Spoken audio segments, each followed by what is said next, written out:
393장입니다.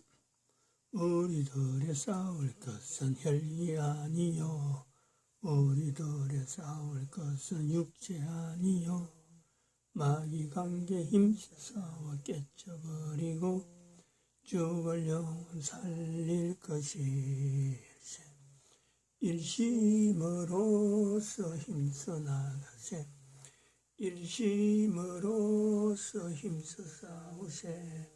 마귀 관계 붕괴하는 인류 전쟁에 성전고를 울리기까지.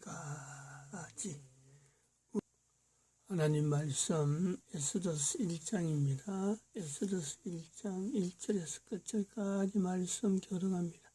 1절 말씀 제가 먼저 받들어 봉독드립니다. 이 일은 아수에로 왕 때 된 것이니 아수에로는 인도로 구스까지 127도를 치려하는 왕이라.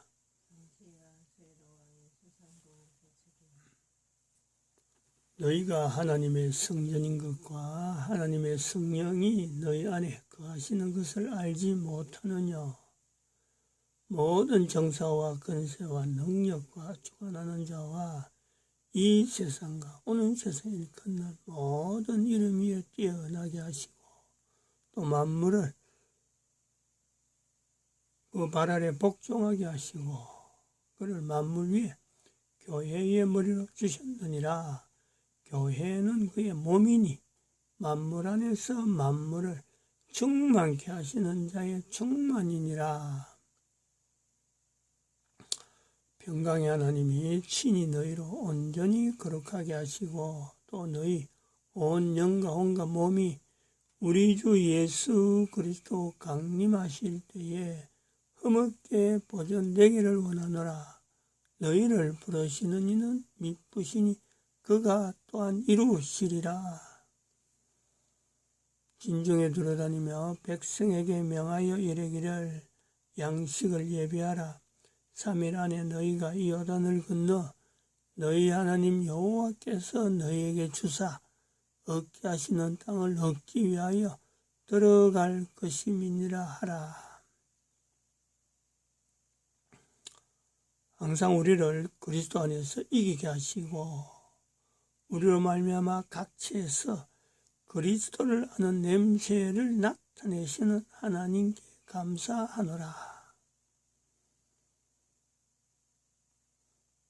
너는 하나님과 화목하고 평안하라. 그러면 복이 내게 임하리라. 너는 범사에 하나님을 인정하라. 그러면 내 길을 지도하시리라. 범사에 하나님을 인정하는 것. 에베소에서 나오는 대로 예수 그리스도께서 교회의 머리다. 그는 교회의 머리다. 너희가 하나님의 성전인 것과 하나님의 성령이 너희 안에 거하시는 것을 알지 못하느냐. 에스더서에 나오는 이 표현, 불임절이라고 하는 이 사건이 되어지는 동력은 스가랴 2장 8절에 있는 너희를 범하는 자, 그의 눈동자를 범한다. 사도 바울을 통해서 그의 눈동자를 범하는 이 위치에서 교회라고 하는 예수 그리스도 그분의 몸으로서 교회가 나옵니다. 교회. 오늘 에스더서에서 나오는 내용을 우리가 천천히 보면은 조금 비교해서 우리 보면 그렇습니다. 어떻게 해서 에스더 성경이 나왔을까? 라고 할 때 그 동력, 어쩌면 1장에서 그걸 찾을 수 있는 것은 아수에로 왕이 그 부인의 용모가 보기 좋아가지고 그걸 다른 사람한테 보여주려고 했는데 이 자기 뜻대로 안 돼가지고 결국은 21절에 보니까 왕과 방백들이 그 말을 선히 여긴지라. 왕이 무무간의 말대로 행하여 무무간의 말대로 행하는 왕이라고 하는 127도를 다스리는 왕이 자기 부하에 자기 수하에 있는 사람의 말을 듣고 왕비를 피하는 지 욕심대로 하려고 했다가 안 됐는데 그거를 신하가 말하는 의견에 따라가는 왕이 아니란 말이에요. 요 내용이 지금 이 에스더서의 어떻게 보면 근간이죠. 에스더 전체에 보면 왕이 자기가 할 수 있는 일인데도 불구하고 다른 사람의 말을 빙자해가지고 한단 말이에요. 지금 그 10월 달에 있는 11월 달에 있는 그 민주노총의 집회 10월 3일 날로 하고 있는 11월 3일이죠. 11월 3일 날 하고 있는 민주노총의 5대 핵심 의제를 가지고 지금 국가를 전복하려고 한다 하는 이 집회가 있는 것이 예고되어 있기 때문에 10월 달에 우리가 그 민주노총에 대한 이야기를 합니다. 근데 그 이야기를 하는 가운데 우리가 봐야 될 것은 뭐냐니까 교회가 민주노총을 손을 대려면은 이런 거예요. 정가원 목사를 통해서 이걸 손대는 거로 해서 교회가 나오는데 이게 교회가요 불공해서 하면 안 된다는 거지. 불공해. 바로 교회 문제입니다. 지금 이 문제가 교회 자체가 가지고 있는 문제란 말이에요. 이런 문제가 있으니까 이제 들춰주는 거예요. 이런 문제가 교회 안에 내부에 있으니까 대한민국 망했다는 이 표현이 나올 수밖에 없다. 이렇게 받아들여야 돼요. 그래서 오늘은 이 지금 여기 NER, NER에서 나오는 이 다른 복음을 전하는 자들이라고 한 이게 거의 한 1시간 20분에 대한 거니까 지금 4회에 걸쳐가지고 한 21분씩 분량을 해서 4회에 걸쳐서 안 그러면 3회 해도 되긴 되겠지만은 좀 너무 길거든. 그러니까 4회에 걸쳐서 할 것 같습니다. 한번 봐보시죠. 저도 안 봤는데 한번 들을만한 내용이다 이렇게 봅니다. 하나님 감사합니다. 오늘도 저희를 사랑하셔서 주님 앞에 모이게 하시고 또 주님의 영광을 위하여 예배드리게 하시니 감사합니다. 바라기는 오늘 드리는 이 예배가 하늘에 상달되게 하시고 오직 하나님의 영광만 드러나게 하여 주시옵소서. 이 나라가 심히 위기 가운데 있습니다. 그러나 이 나라를 어지럽히는 모든 사단의 세력들, 종북 좌파 또 동성애 신천지 이슬람 그 더러운 세력들이 다 예수 그리스도의 이름으로 떠나갈 줄 믿사오니 하나님 역사하여 주시옵소서. 김정은 사단의 공산주의 정권도 완전히 무너지게 하여 주사 마지막 때 복음으로 통일되어 세계 선교의 사명을 감당하는 우리나라 대한민국이 되어지게 하여 주시옵소서. 하나님 그 마지막 때 사명을 위하여서 우리 하나님 얼굴 구하는 교회와 우리 FT너 예배팀을 세워주심에 너무나도 감사합니다. 하나님 바라기는 이 교회를 통하여서 오직 진리가 선포되게 하여 주시고 죽어가는 많은 영혼들이 미혹에 빠진 많은 영혼들이 다시 주님 앞으로 돌아오고 살아나는 역사가 일어나게 하여 주시옵소서. 힘겨운 싸움일지라도 오직 복음 들고 오직 예수 그리스도의 이름 들고 나아갈 때 모든 사단의 세력은 다 멸절되게 하여 주시옵소서. 우리 교회를 담임하시는 우리 김영희 전도사님 마지막 때 세워주심에 너무나도 감사합니다. 바로 우리 전도사님 늘 건강과 체력을 더하여 주시고 영역과 지력과 체력을 더하여 주셔서 마지막 때 이 힘겨운 싸움 오직 주님과 함께 동행하며 승리할 수 있도록 인도하여 주시옵소서. 가시는 곳곳마다 영혼들이 살아나고 회복되는 놀라운 기적의 역사가 일어나게 하여 주시옵소서. 또한 이 교회를 오는 성도님들마다 진리의 복음을 듣고 천국을 다시 소망하며 다시 오실 주님을 예비하는 역사가 일어나게 하여 주시옵소서. 하나님 오늘도 부족한 종이 이 자리에 섰습니다. 이 종이 얼마나 부족한지 주님 잘 아시오니 이 종의 부족한 모습은 다 십자가에 가려주시고 오직 이 시간 하나님의 말씀만 담대히 증거할 수 있도록 인도하여 주시옵소서. 모든 걸 주님께 맡기오며 우리 구원하신 예수 그리스도의 이름으로 간절히 기도드리옵나이다. 아멘. 할렐루야. 오랜만이에요, 그죠? 별로 반갑지 않은가? 오랜만이에요. 네. 저는 깜짝 놀랐어요. 왜 깜짝 놀랐냐면 제가 오늘 본문 말씀을 전도사님한테 알려준 적이 없어. 근데 저는 분명히 갈라디아서 1장 6절부터 우리 10절까지 말씀을 갖고 왔거든요. 하나님께 주셔서. 근데 저는 전도사님한테 전달한 적이 없어요. 근데 전도사님이 말씀을 읽길래 깜짝 놀랐어요. 진짜 깜짝 놀랐어요. 역시 하나님께서 오늘 이 자리를 예비하여 주신 줄 믿습니다. 사실은 아까 전사님께서 말씀드렸지만 제가 이제 이 교회에 다시 이제 또 올 때는 이런 말씀을 전해야겠다라는 걸 미리 이제 생각해 놓은 게 있어요. 왜 그러냐면 전사님이 갑자기 부르거든요. 갑자기 부르니까 제가 다음번에 갈 때는 이런 말씀 준비해 놓고 있어야지 딱 그렇게 했는데 오늘 이제 전에게 저를 이제 부르셨을 때는 그게 아니라 이 말씀에 대한 이제 감동. 사실 말씀이라고 좀 보다도 지금 이 시대의 현실에 대해서 이제 그런 어떤 알리기 위한 그 마음을 감동을 주셨거든요. 그래서 이렇게 했는데 분명히 오늘 담임 전사님께서 제가 알리지도 않은 이 말씀을 이렇게 선포하셨기 때문에 하나님께서 성령의 하나된 감동을 주신 줄 믿습니다. 네, 우리 전사님께서 거창하게 해주셨는데 별로 그렇게 거창한 사람은 아니고요. 그냥 요즘에 욕만 많이 먹고 있는 사람이에요. 욕만 뒤지게 많이 먹고 있는 사람인데 그래서 원래 내일 모레 이제 또 어디 예배가 또 준비되어 있고 기사도 나가고 포스터도 나왔는데 그 교회에서 저를 반대해가지고 취소가 됐어요. 그래서 막 이런 일들이 있고, 그러니까 저라는 인물에 대해서 굉장히 이제 싫어하고 막 이런 사람도 있는데, 근데 제가 갈 곳이 없는데 우리 전사님이 저를 받아주시더라고요. 네, 그래서 한국 땅에서 대한민국 땅에서 저를 반겨주실 교회가 몇 교회 없을 것 같은데 우리 FT나 예배팀 또 우리 하나님의 얼굴 꺼내는 교회는 이렇게 기쁨으로 맞아주셔서 너무 제가 감사를 드립니다. 진심이고요. 너무 감사를 드려요. 지금 여러분 정말 어때요? 지금 이 시대가 악하죠. 네, 너무 악하고 죄악이 만연하고 악이 창궐하고 폐역한 음란이 계속되고 있고 정말 이 시대를 보면 너무나 속이 상합니다. 그런데 이것은 우리가 기독교인이라서 뿐만이 아니라 세상 사람들도 동일하게 느끼고 있어요. 세상 사람들도 지금 이 시대 가운데 너무나 혼란스럽고 어두운 세상이니까 어디서 답을 찾아야 될지 막 헤매고 있단 말이죠.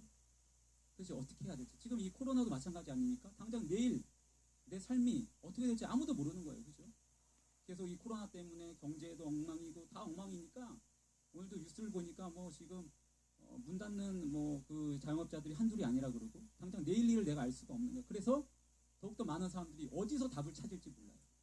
어떻게 해야지 살아남을 수 있을까? 근데 여러분 의외로 그 답은요 간단해요.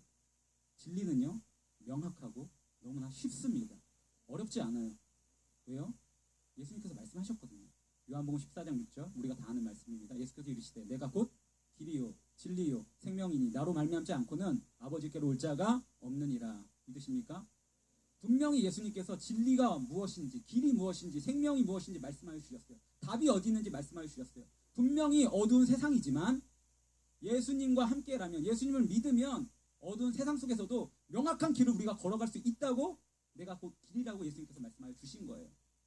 너무나 답이 없어서 헤매고 있지만 하지만 진리가 예수님이라고 말씀하여 주셨어요.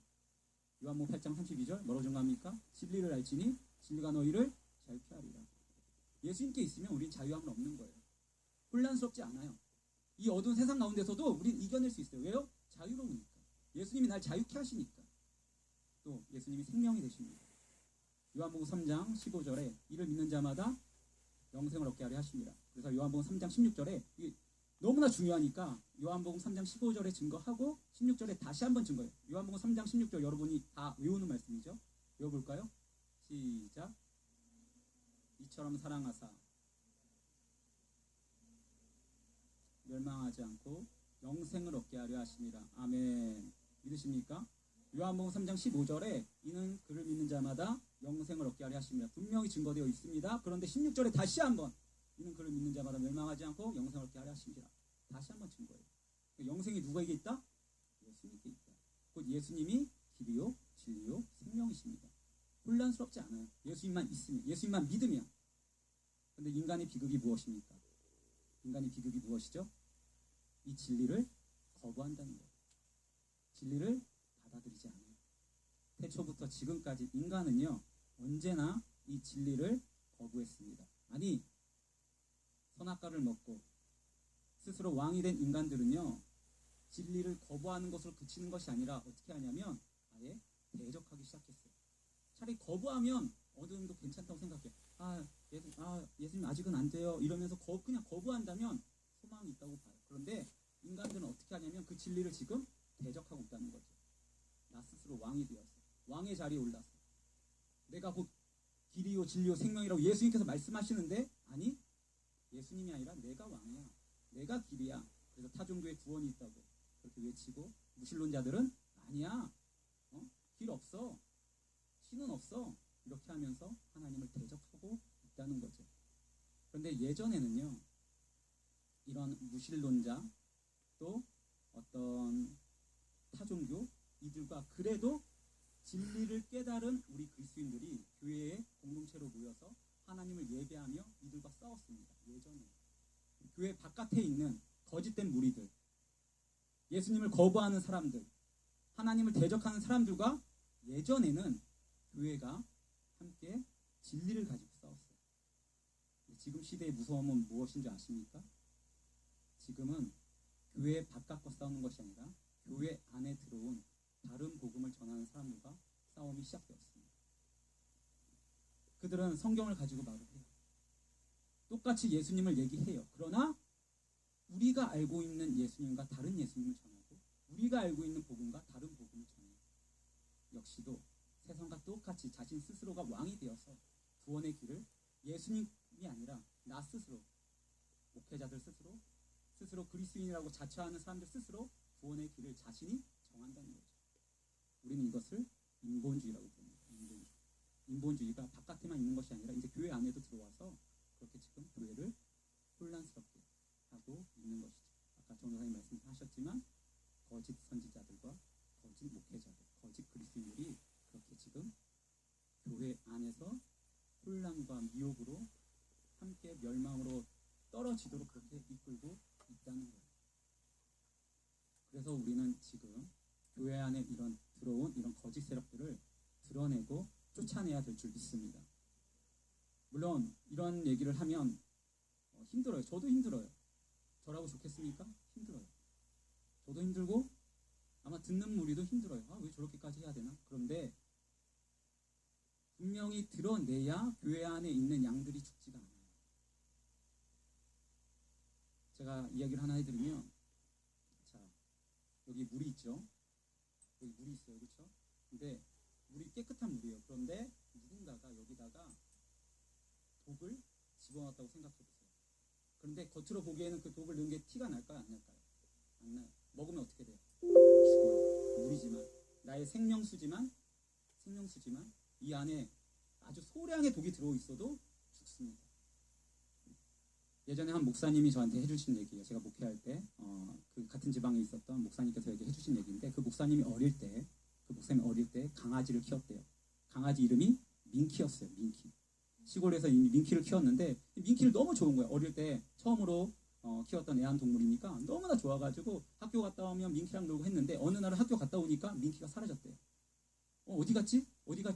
했는데 알고 보니까 이 민키가 이제 출산을 한 거예요. 새끼들을 4마리인가를 낳았대요. 그러니까 육아가 너무 힘들다 보니까 육아에 지친 나머지 우리 새끼들을 버리고 도망친 거예요. 여러분 정말 우리 어머니들 존경해야 돼요. 진짜 어머니 존경해야 돼요. 근데 그 강아지조차도 육아가 너무 힘드니까 그냥 도망쳐버렸어요. 이 목사님이 막 바깥에서 그 민키를 찾으려고 헤맸는데 그날은 못 찾았어요. 그래서 울면서 들어와서 이제 잠이 들었는데 그 다음날 아침에 혹시나 하는 마음에 딱 일어나 보니까 민키가 돌아와 있는 거예요. 집에 돌아와 있고 마당에 돌아와 있고 새끼들과 같이 잠을 자고 있는 거야. 새끼들은 이제 엄마 품에서 이제 자고 있고. 근데 그 목사님이 너무 기뻐가지고 민키 돌아왔네 해가지고 그 강아지를 딱 잡았어요. 근데 이 목사님이 깜짝 놀랐어요. 왜냐면 강아지가 그 민키가 죽어 있었어요. 차디차게 이미 식어버려가지고 깜짝 놀래가지고 새끼들 잡으니 새끼들 다 죽어 있는 거예요. 무슨 일인가 봤더니 예전에는 여러분 이 목사님 저보다도 연배가 위기 때문에 예전에는 그 쥐가 많아서 동네에 쥐약을 이 먹이에 숨겨가지고 쥐약을 이렇게 많이 이렇게 뿌려놨대요. 근데 민키가 이제 집을 나갔잖아요. 집을 나갔는데 배가 고프잖아. 근데 배가 고파서 막 헤매다 보는데 먹을 게 있는 거야. 그래서 그 먹이를 먹었죠. 근데 그 안에 뭐가 들어있었어요? 쥐약이 들어있었던 거예요. 그러니까 민키가 막 고통스러워하다가 그래도 진짜 그 목사님이 그렇게 말씀하시더라고요. 인간도 귀소 본능이 있는데 이 동물도 귀소 본능이 있는 것 같더라. 그러니까 고통스러우니까 아마 집에 들어온 것 같다. 집에 들어와가지고 막 고통스러우니까 어떻게든 이제 집을 찾아 집에 들어왔는데 엄마가 하루 종일 안 보이다가 들어오니까 얘네들도 지금 쫄쫄 굶고 있었잖아. 새끼들도. 엄마가 오니까 바로 젖을 문 거예요. 그러니까 민키 속에 있었던 그 쥐약이 그 독이 그 젖을 통해서 새끼들에게 전달되고 새끼들 역시도 독에 중독돼서 그냥 죽어버렸던 거죠. 아무것도 아니잖아요. 그렇죠? 우리 생각에는 그냥 소량의 독일 뿐인데 근데 그것이 엄마 개를 죽이고 젖을 통해서 전달해서 새끼들까지 죽였어요. 그럼 제가 왜 이것을 우리가 깨달아야 되고 왜 지금 이 거짓 선지자들 드러내야 되냐면 영혼들이 죽기 때문이에요. 다른 복음을 갖고 있는 그 목회자가 교회 안에 들어와서 잘못된 복음을 전한다? 그것을 먹은 양들은요 소량일지라도 어떻게 됩니까? 다른 복음은 다 죽어버리는 거예요. 그래서 우리는 이것을 깨달아서 이것에 대해서 우리는 알리고 선포하고 예수님 외에 다른 것을 전하는 사람들은 우리가 쫓아내야 될 줄 믿습니다. 그래서 오늘 이제 그에 대해서 이제 한국교회에 있는 특별히 이제 제가 감리교에서 안수를 받았는데 이 감리교회에 있는 그 다른 복음을 전하는 자에 대해서 제가 이제 말씀드리려고 하는데 자 보시면 누군지 아세요? 누구죠? 네, 이동환 씨예요. 그렇죠? 저는 목사라고 말하지 않습니다. 이동환 씨예요. 이 사람이 누구냐? 지금 뭘 하고 있죠? 뭔가 이게 축복을 하고 있죠. 그렇죠? 축복을 하고 있어요. 뭐냐면 다들 아시겠지만 이미 조금 언론에도 많이 나와서 이미 아시겠지만 퀴어 동성애 행사에 가서 그 자리를 축복하면서 축도를 했습니다. 그게 지금 축도라는 모습을 찍어놓은 거예요. 이때 뭐라고 했냐면 이동환 씨는 분명히 이때 뭐라고 하냐면 나는 그냥 축복했습니다. 축복은 죄가 아니다 이렇게 말을 하지만 축복한 걸 뭐라 그런 게 아니라 이 사람이 누구를 어떤 자리를 예수님의 이름으로 축복을 했는지 그게 중요한 거죠. 이때 뭐라고 했냐면 동영상에 남아 있는데 뭐라고 하냐면 정말 우리가 함께 뭐 울고 웃으며 뭐 즐겁게 떠들고 시끄럽게 춤추며 뭐 즐거운 이 자리를 뭐 예수님의 이름으로 축복합니다. 여러분 동성애 퀴어 그 행사 자리가 축복받을 자리입니까? 아니죠. 저도 가봤어요. 몇 번이나 반대하기 위해서 가봤어요. 근데 그곳은 절대 하나님의 말씀을 제대로 아니 한 구절이라도 알고 있으면 그 자리가 어떤 자리인지 우리는 다 깨닫게 돼요. 예수님의 이름이 땅에 떨어지고 말씀이 땅에 떨어지는 곳이에요. 심지어는 예수님을 동성애자로 묘사하는 그런 말도 안 되는 것들이 곳곳에 있어요. 그런데 그 자리를 떠들썩하게 춤추며 즐거이 뭐 하면서 그 자리를 축복한다고요? 목회자가? 말도 안 되는 거죠. 그렇죠? 네, 우리 계속 띄워주세요.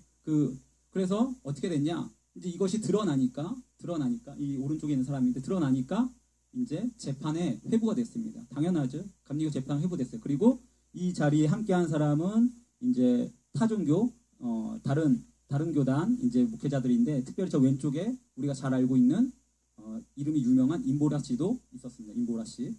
이렇게 해서 함께 그 자리에 가서 그 동성애자들을 사랑으로 대한 것이 아니라 그 음란한 것들을 괜찮다고 용납하며 축복한 거예요. 그래서 이제 재판에 회부가 됐는데 어떻게 되었죠? 다음 장면이요. 네, 정직 2년이 나왔습니다. 정직 2년 재판에서. 정직 2년이면 잘 된 건가요? 그래도 재판 이 처벌 받은 건가요? 정직 2년이 뭐라면 무슨 뜻이냐면 그냥 2년 쉽게 말하면 휴식하는 거예요. 휴식. 목사 직분은 없어진다 안 없어진다? 안 없어진다. 네. 퀴어 축제에 가서 동성애 축제에 가서 그곳에서 그 말도 안 되는 짓을 한 이동환 씨에게 고작 내린 처분이 뭐였냐? 정직 2년이었어요. 그리고 그 다음 장면이요.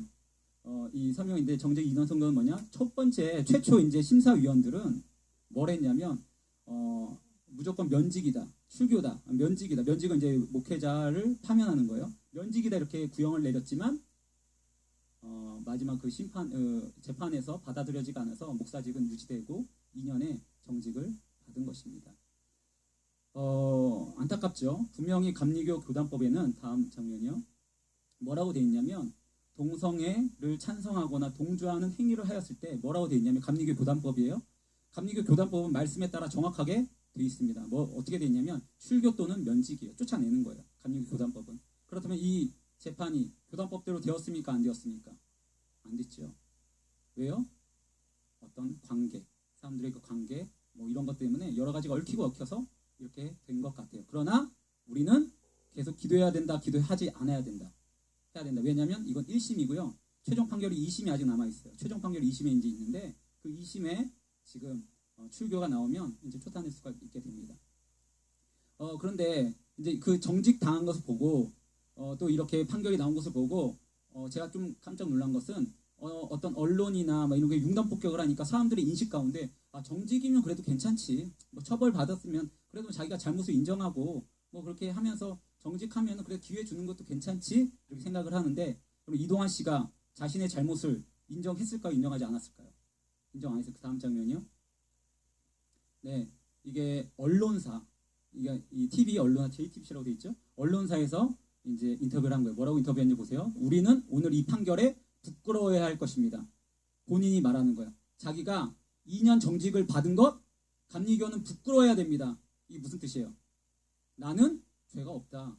난 2년 정직. 그러니까 우리는 쫓아내지 못해서 잘못된 판결이라 그러는데 이동환 씨는 뭐라 그러는 거예요? 나한테 정직 2년을 준 감리교 잘못 판결했다. 부끄러워해야 된다. 이것은. 그러면서 뭐라 그러냐면 이 땅에 소수자들이 있는 곳이면 어디든지 찾아가 하나님의 사랑을 나눌 것입니다. 여러분, 저는 이 말에 대해서 저도 찬성 이 말은. 왜냐하면 저 역시도 동성애자들을 사랑을 할 거예요. 그러나 방식이 잘못됐죠. 사랑은 무엇입니까? 죄를 깨닫게 하는 것이 사랑인 줄 믿으시길 바랍니다. 죄를 깨달아야 회개하고 돌아올 수 있는 거예요. 그 자리를 인정하고 죄를 용납하는 것? 말도 안 되는 거예요. 근데 이 이동환 씨는 지금 그 자리를 그냥 용납했잖아요. 괜찮다고. 하나님 말씀에 보면 레위기 18장에 동성애를 죄라고 증거하고 있는데 그런데 그것에 대해서 용납하고 자신 스스로 말씀을 바꾸고 왜곡시켜서 괜찮다고. 이게 하나님의 사랑이라고. 어디 하나님의 사랑이 그럽니까? 그리고 요한복음 8장에 보면요. 가늠한 여인이 있어요. 분명히 그래요. 예수님께서 가늠한 여인을 아무도 정죄하지 말라고 말씀하십니다. 그런데 그 다음에 뭐라고 말씀하시죠? 여인에게 뭐라고 말씀하셔요? 가서 다시는 죄를 짓지 마라. 이게 사랑이에요. 왜요? 죄 안에 있으면 어디 가니까? 지옥 가니까. 그 죄를 끊고 회개하여 예수님의 보혈로 덧입어서 천국 가게, 예수님 만나서 천국 가게, 천국으로 인도하려면 그 죄를 깨닫게 하는 것이 사랑이라고요. 그럼 우리가 해야 할 일은 뭐냐? 맞아요. 저도 갈 거예요. 올해는 뭐 온라인으로 한다니까 못 갔지만 내년에 또 한다, 또 갈 거예요. 가서 반대할 거예요. 그리고 이거는 죄라고 외칠 거예요. 이것이 그들의 영혼을 살리는 길인 줄 믿으시길 바래요. 그냥 용납하는 게 사랑이 아니라는 거예요. 다음 장면이요. 근데 이제 경향신문에서 인터뷰를 했는데, 자, 올해도 퀴어 퍼레이드에 참여하실 건가요? 그러니까 지금도 잘못이라고 난 생각 안 한다. 갈 겁니다. 갈 겁니다. 이렇게 말을 했다는 거죠. 언론에 근데 이렇게 회개도 안 하고 자신의 잘못도 인정도 안 하는데 지금 정직 2년 처분으로 끝난 거예요. 동성애를 옹호하는 목회자가 계속 목사 자격을 유지할 수 있도록 지금 판결이 내려진 거죠. 아까도 말씀드렸지만 1심이니까 2심 판결에서 완전하게 말씀대로 법대로 하나님의 말씀대로 치료할 수 있도록 우리 계속 기도해 주시길 부탁을 드립니다. 여기서 마치겠습니다. 하도 시비를 거니까 네, 이렇게 말씀드려요. 자, 기도드립니다.